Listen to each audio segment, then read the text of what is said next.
Good morning and welcome to A Word with the City Manager. I'm Brian Heck, our city manager. With me is And I'm Karen Graves. I'm here with you this morning to talk about our Citizens Government Academy.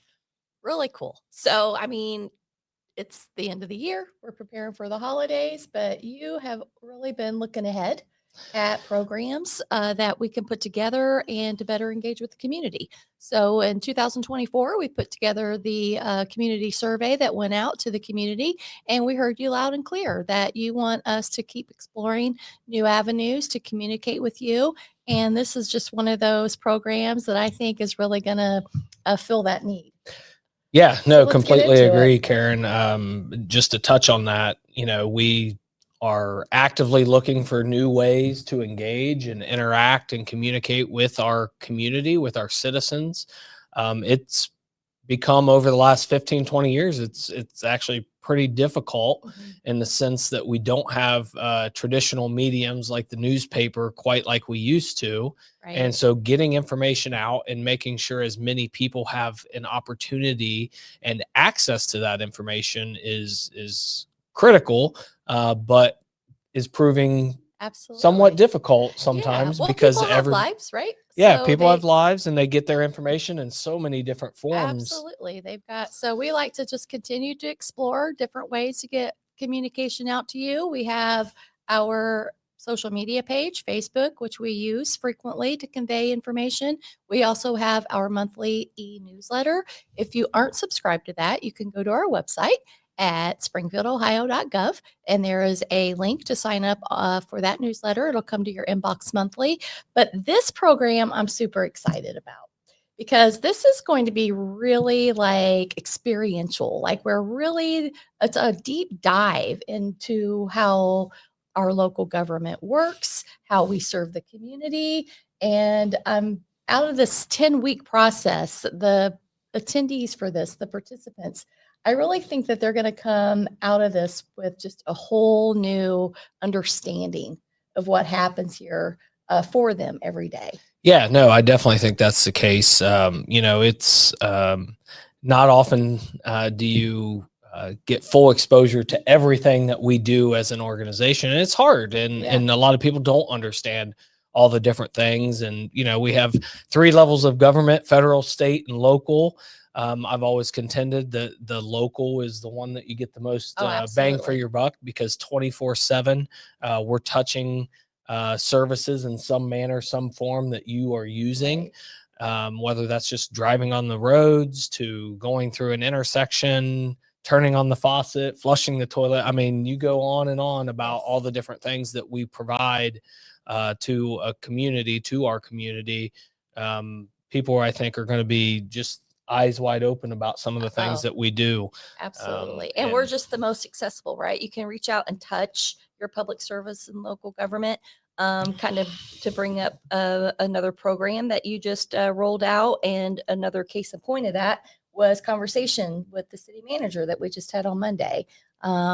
Really insightful to hear from community members, but having that opportunity to sit down with you, that's not something that you get at the state and federal level. So you'll see sometimes our federal and even state legislatures and legislators will hold, like some public town halls and all that. And we were trying to find a way that we can hold some type of open dialogue or conversation with the community, and and make it more informal so that people could feel more comfortable in coming and asking their questions and so forth. And I can tell you, I learned a lot. I think we had like 11 total participants outside of staff that came that night, which I thought was great. Hopefully we can continue those numbers and grow and find value in that. We're hoping we're going to do these more periodically, and so keep an eye out for that next one. But again, it's finding ways to engage with our residents and with our businesses and so forth. And oftentimes there's this misnomer that you got to wait every 2 weeks and come to a city commission meeting Right. to discuss or bring up a problem or an issue that you have. And that's just not the case. No. We're available here every day. Um, Give us a call. I mean, Right. I always encourage people call our office, the city manager's office, because we're over all of the operations of the city. So you can always call us 937-324-7300. You can email us. My email is bheck@springfieldohio.gov, and or go to our website to find ways to communicate or contact us. But if you have an issue, a concern, a question, you can reach out to us. You don't have to wait every 2 weeks for a city commission meeting. But again, we're trying to do these programs so that we create that, that environment where people have multiple ways to Right. communicate with us. And, that conversations with the city manager is just one of those examples. And the Citizens Government Academy programs, like the conversations with the city manager, I say it all the time, our You best do. citizens are our most informed. Yes. And we both and our staff believes that we have a responsibility to Yes. help in that informing piece. And so we want to be able to hear your questions, we want to hear your concerns, we want to hear your issues. We really do. You make a great point there. It's exciting when, Monday night was exciting for me to be part of that, to have that opportunity to hear what are the topics that interest you, that concern you, what are your viewpoints. And, when it comes to like our newsletter topics, you'll see our email addresses at the end of the bottom of that newsletter. If you have topics that you want us to talk about in the newsletter, we'd love to hear that too. So we're just really committed to providing that transparent and timely communication. And we are consistently striving to fine tune it to meet the needs and meet you where you are. So that's why we do this podcast and we have all these different avenues. But let's get into this one because I'm excited. Yes. So the Citizens Government Academy, what probably most excites me is I think we started advertising it late last week. Yes. And we have more than 25 applicants. Yes. So in order to keep the class in a manageable size for the class participants and for staff and so forth, 25 is that number, just with the different spaces that we have to accommodate people. And we got over 25 applications. Now the program, city residents get first selection for those 25 seats. We did have a number of county residents too, which we're excited about because, as the county seat, we think it's important for everybody to have an understanding of what's going on in Springfield. And so we'll be working through that list for the 25 participants, but having additional ones, we'll be able to offer them a seat in the next class, which we're already talking about because of the huge response. Looking at, do we do a kind of a first of the year academy and then one later in the fall? So maybe doing 2 academies a year, so that we can again just get the information out to our community. And so we'll be looking at that here in the next coming days. But applications are no longer being accepted. Closed. Yes. So, and for all of those who have applied, you will hear from us within the next few weeks, and we will follow up. And for those who don't get in the academy this time, as Brian said, we are going to hold your application, and you will have the first right of refusal for the second round whenever that second academy comes out. And we'll reach out to you first to gauge your interest in attending, and then we'll go from there. So for everyone who applied, we really thank you. Really excited to put this together. And like you said, we do need to keep it to 25 because we want to make sure it's impactful as it can be. And I think that those who attend, once they go through it, they'll see why that we need to keep it at a nice classroom size. But let's talk about some of the things that we're going to cover. Yeah. So just right off the bat, we're going to talk a lot about the commission manager form of government. And so the form of government that we operate under, understanding the history behind that, why the commission ultimately went this route, this path. We are actually one of the first city manager form of government. in the Amazing. country. There's debate whether it was Dayton or us, but we'll give the title to Dayton on that. But we did host the first International City County Management that Association is- annual Springfield conference. is just So, a city of firsts. I love yes, it. and so we'll take that that designation. But so we want people to understand what that means, what that type of government means, because it can certainly be confusing It can be. versus strong mayor, weak mayor, council manager. And so we want to be able to explain that.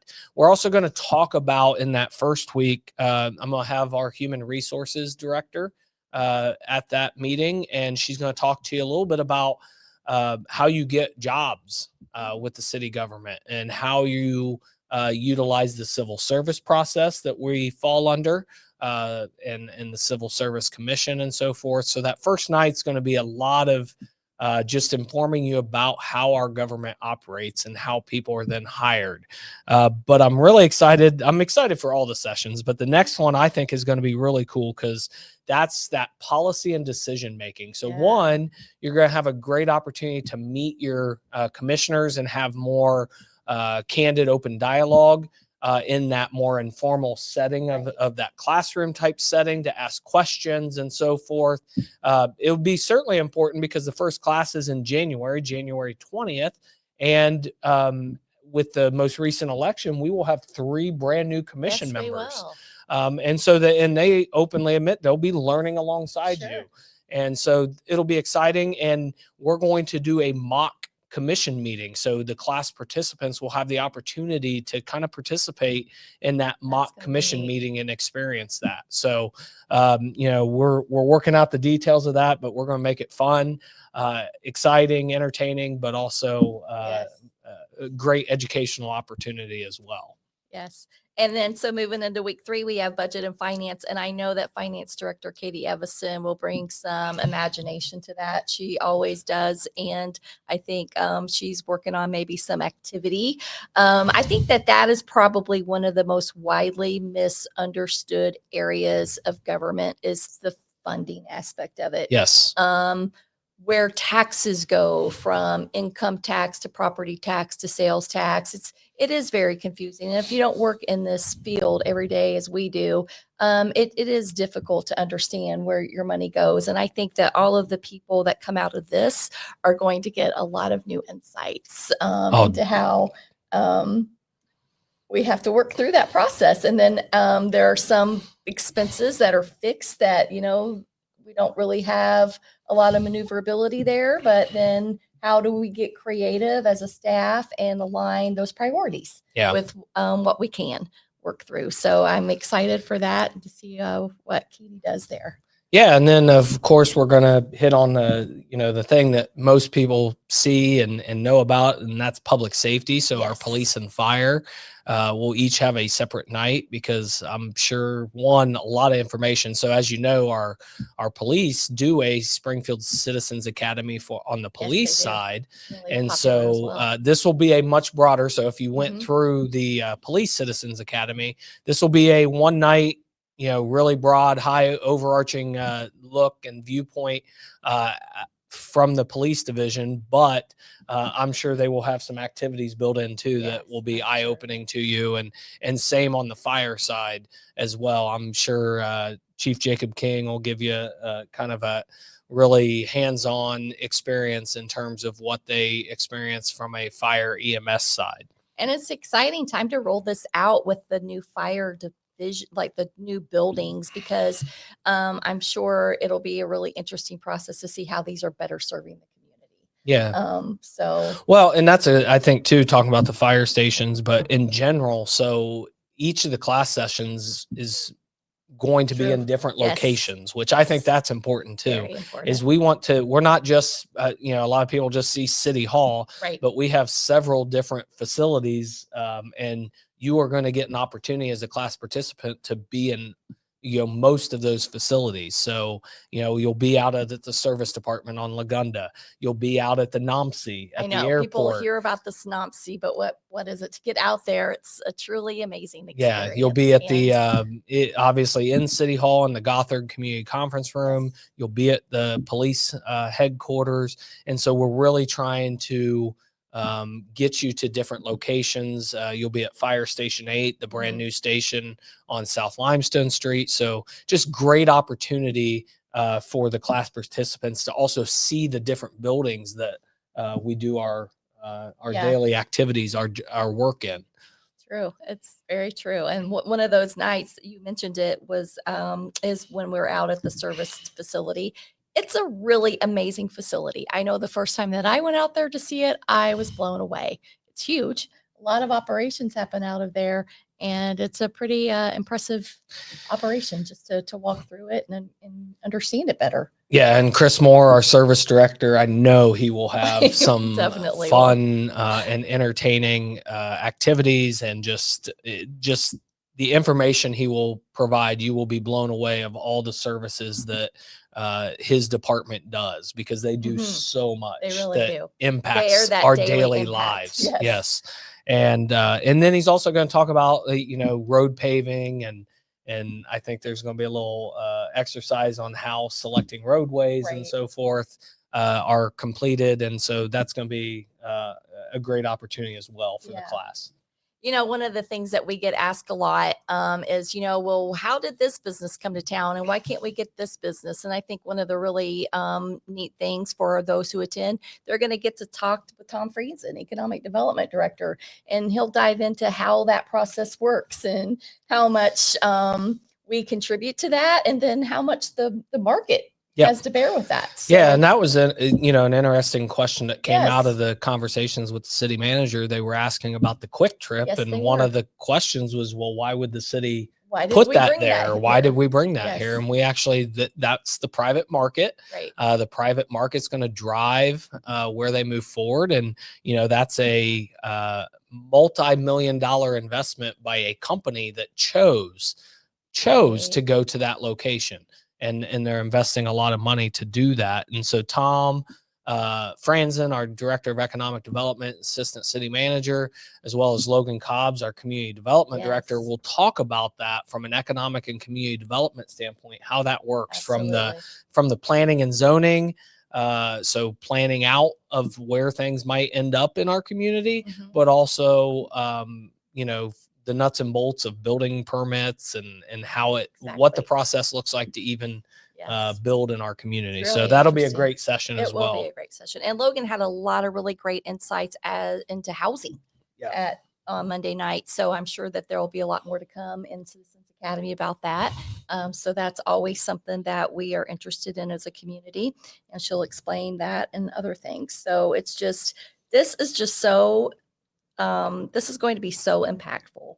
And I think that even as we go through it with our first session, we'll find ways to engage the community that didn't get to attend. So I'm looking for ways to explore that, to share that with the community, and build ongoing interest in this, because I do think that this is something that's we're going to be able to carry forward for quite some time. And it's going to just help all of us as a community and understand our local government.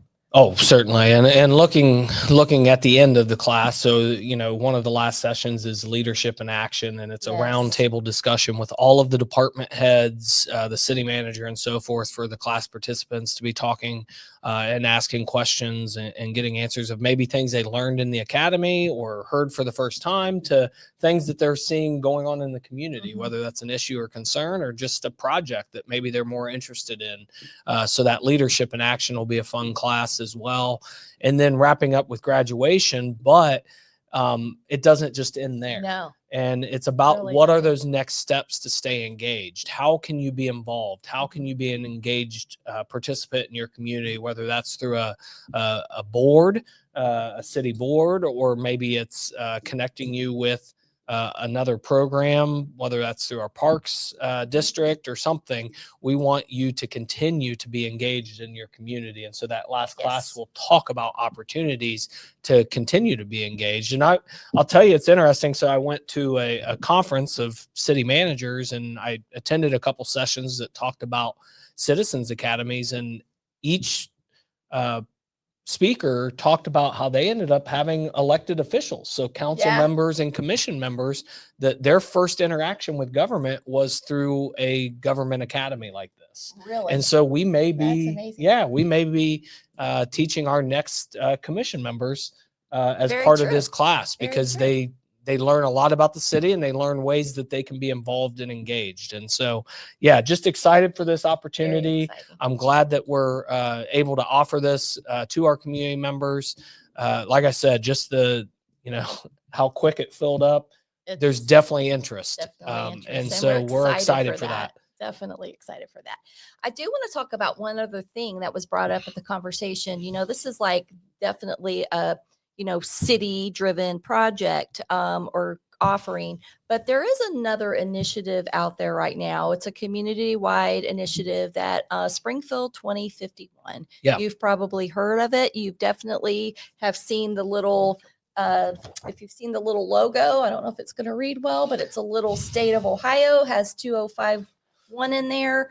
Let's talk about that because I think that some people aren't fully understand what that's about. Yeah. And so that just was touch on that. really a planning initiative that came out from a collaboration of multiple organizations and groups in the community. Certainly our community was in the national spotlight in Yes. 2024. And it was this group came together to talk about, okay, how can we, start planning our future now? How can we build off that attention that we gained, whether positive or negative? You can look at it multiple ways. How can we use that to spur how we strategically are looking at our community over the next until 2051? And the significance of the 2051 is that's the 250th of Springfield from 1801 to 2051. And so Right. We're going to the future. yeah, So it's really a community building process where hopefully the outcome of this is to build that roadmap. So what do we look like in 2051? But I think the key point of this, and you mentioned it, it's a lot of entities. So you've got philanthropic entities, you have state, local, nonprofits, for-profits. So all of these groups coming together to work together to put this plan in place, but it's really driven by public participation. Yes. So this is I think the key point that you and I wanted to make today on this is that there are lots of opportunities still. This did kick off a couple of months ago. Yeah, I think September was the Yeah. official kickoff. But So it's been going a couple months. Yeah, there's still a lot of opportunities to participate. One is the community survey. So if you go to springfield2051.com, they lengthened the survey to November 21st. So it's still open. So have till next week. Yes. So you can go on the website and fill out that survey because they really do want to hear from you. I think right now they have a little over 1,000 responses. So they would like to get obviously as many voices as they can hear from the community for that. There are also community visioning sessions. There are several throughout the county, but I know that there are 3 coming up here in Springfield. One is next Monday, the 17th, at the public library here downtown, and that's at 3 p.m. They have one on Tuesday, November the 18th at Core 4 at 6 p.m. And that's on Southern Avenue. And then Wednesday the 19th, they have one at noon at the Tuttle branch of the public library. So I think they're trying to spread out the times and the locations to meet people where they are. But they definitely, they're open to the public. It's free. And they, what really is going to make this impactful is if we can get as many people to participate as possible. Oh yeah, we need diverse thinking. We need multiple points of view in shaping that vision for the community. And again, this is 2051. That's out there too. Yeah. So there's going to be tangible action steps that start now all the way through 2051 to make our community a better place to be. Absolutely. Like, let's highlight all of the great things, but let's strive for what we also want in the future. So, and this is what we're working on as a whole community to make that happen. So, and even if you just have questions about it, like I want to learn more about it, you can reach out on the website. There is an email that you can reach out to, and you can talk to the person, Marta Wojcik, who is sort of leading this for the community. She has an email at info@springfield2051.com, and David Burrell, who is the consultant that's working on this with everyone. He also attends all of these meetings. So it's just really, I think that this is going to be exciting as well. Yeah, no, I think it's a great opportunity for our community to really come together and collaborate around the vision Yes. in the future vision Yes. of our community. And that future vision includes short-term and long-term. Yes. Our So community, our county, and it's just going to really set us up for the future. So great. Well, today was a very, lot. I know it was a packed filled of information, but You we can go back and watch it on your own time on YouTube. Yes. So make sure you check out this podcast. Karen, thank you for joining me today. Thank you Absolutely. for all the information. We're excited as we continue to look for ways to further engage with our residents. So until next time, bye. Bye.